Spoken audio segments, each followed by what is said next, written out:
Welcome to Achiever Tutorial friends. Today we are going to talk on power sharing, that is the first chapter of your civics. Now, when we talk about power sharing from the point of view of civics subject, we must understand that there is an utmost need to share the power in the democratic government, because if the power is not equally distributed in the democratic government, then it may lead to the concentration of power in one hands, which may turn into dictatorship. Now, in order to understand the concept of power sharing, we will discuss the stories of two countries, that is the Belgium and Sri Lanka. So let's start. The story of Belgium and Sri Lanka. The Belgium is a small country in Europe, smaller in area than the state of Haryana. Now, Belgium जो है एक छोटी सी country है Europe की, और उसका size जो है हमारे हरियाणा स्टेट से आधा है, स्मॉलर है, या तो हम बोल सकते हैं उससे काफ़ी कम है। हमारे स्टेट ऑफ हरियाणा की जो साइज़ है उससे बेल्जियम की जो साइज़ है उसके कंपैरिजन में वो काफ़ी कम है। It has border with France, the Netherland, Germany and Luxembourg. इसकी जो बॉर्डर जो शेयर करती है ये कंट्री बेल्जियम, ये इसकी बॉर्डर जो है कौन सी कंट्री के साथ शेयर करती है? It is shares its border with France, the Netherland, Germany and the Luxembourg. Now, it has a population of little over 1 crore, which is about half the population of Haryana. The population of Belgium is quite low as compared to the population of Haryana. It is little over 1 crore, means 1 crore 10 lakh, 1 crore 20 lakh, something like that. Now, next.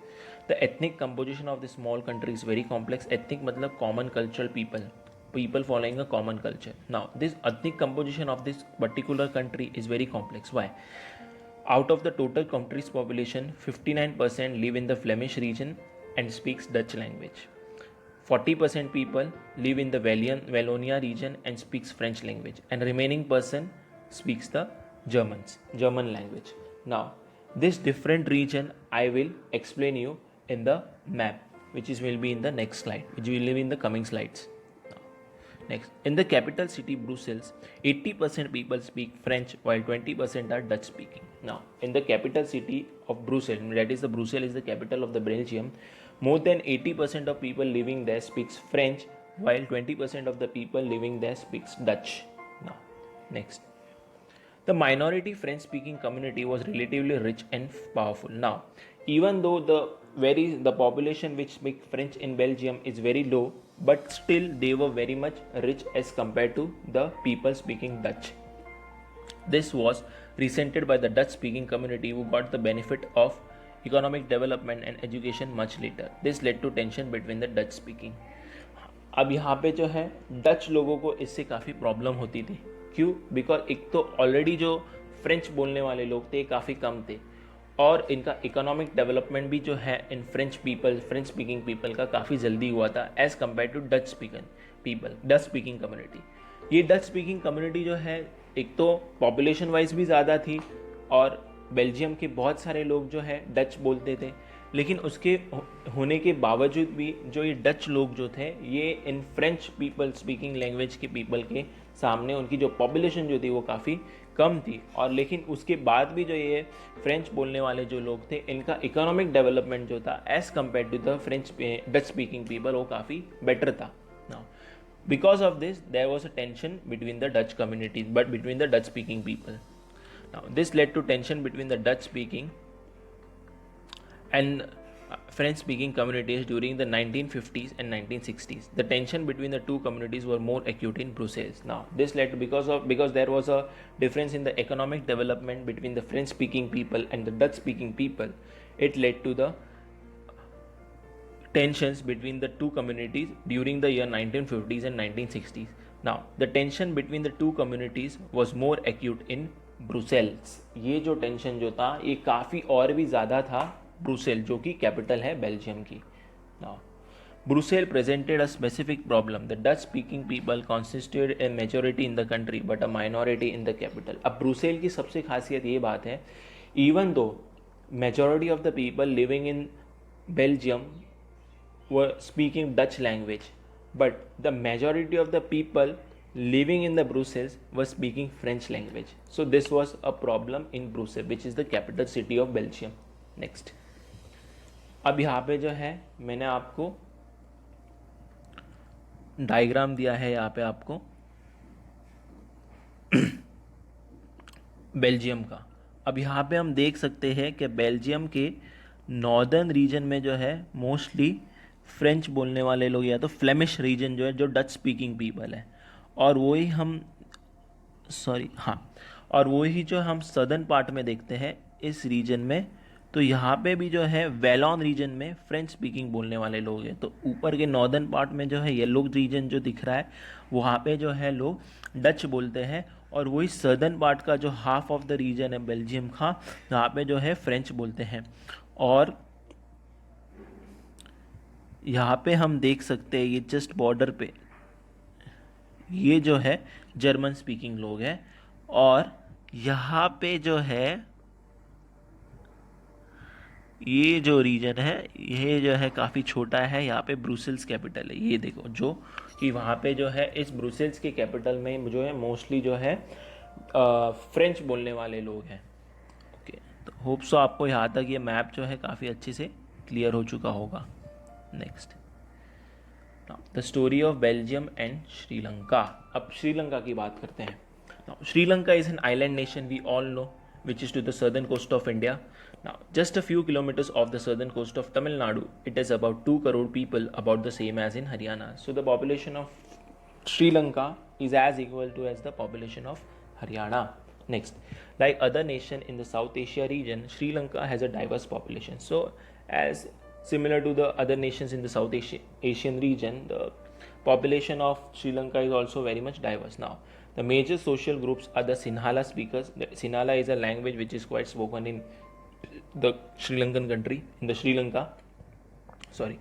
So the major social groups are the Sinhala speaker that constitute around 74%, and the Tamil speaker that constitutes around 18%. Now, next, among Tamils there are two subgroups. So among these Tamil speaking language people, there are two groups. The Tamil natives of the country are called Sri Lankan Tamils, that constitute around 13%.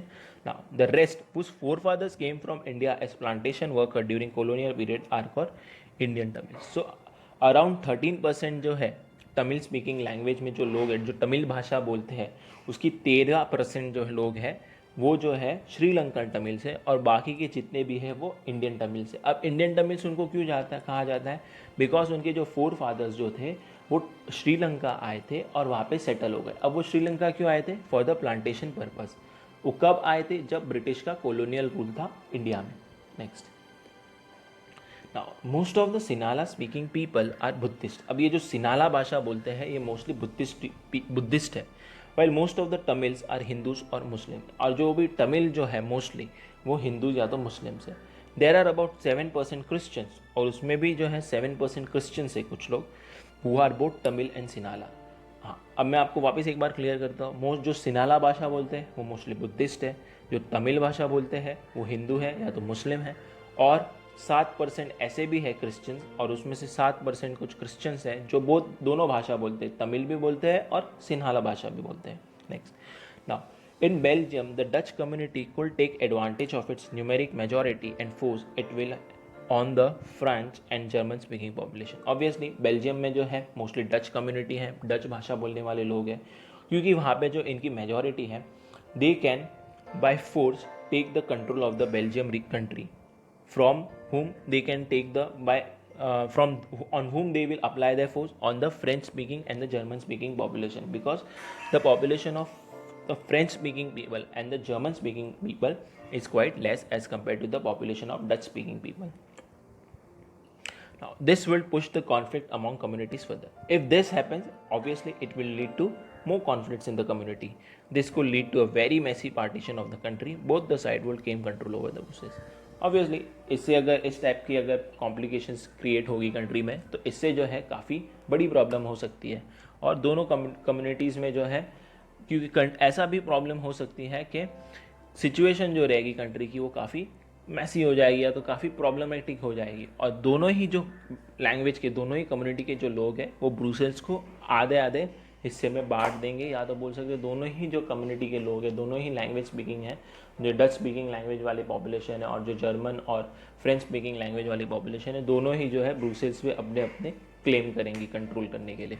Now next, In Sri Lanka, the Sinhala community enjoyed an even bigger majority and could impose its will on the entire country. Obviously, Sri Lanka में जो है बहुत ही ज़्यादा population है सिन्हाल भाषा बोलने वाले लोगों की, तो वो जो है अपनी मेजॉरिटी होने के कारण जो है पूरी की पूरी क्लेम कर सकते हैं कंट्री के ऊपर, या तो पूरे के पूरे ऐसा बोले कि हम ही जो है, क्योंकि हमारी कम्युनिटी के लोग जो है इस कंट्री में ज़्यादा रहते हैं, तो हम जो है इस कंट्री को कंट्रोल करेंगे। ना यहाँ पे जो है मैंने अभी आपको श्रीलंका का मैप बताया है।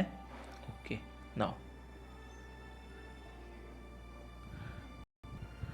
ओके, अभी आप मिडल रीजन में जो येलो में है ये आप देख सकते हैं कि ये सिन्हाला भाषा बोलने वाले लोग हैं। में जो है ये जो है इंडियन स्पीकिंग तमिल्स हैं, और ये जो छोटे छोटे जो डॉट्स दिए हैं आपको, ये जो है मुस्लिम स्पीकिंग है।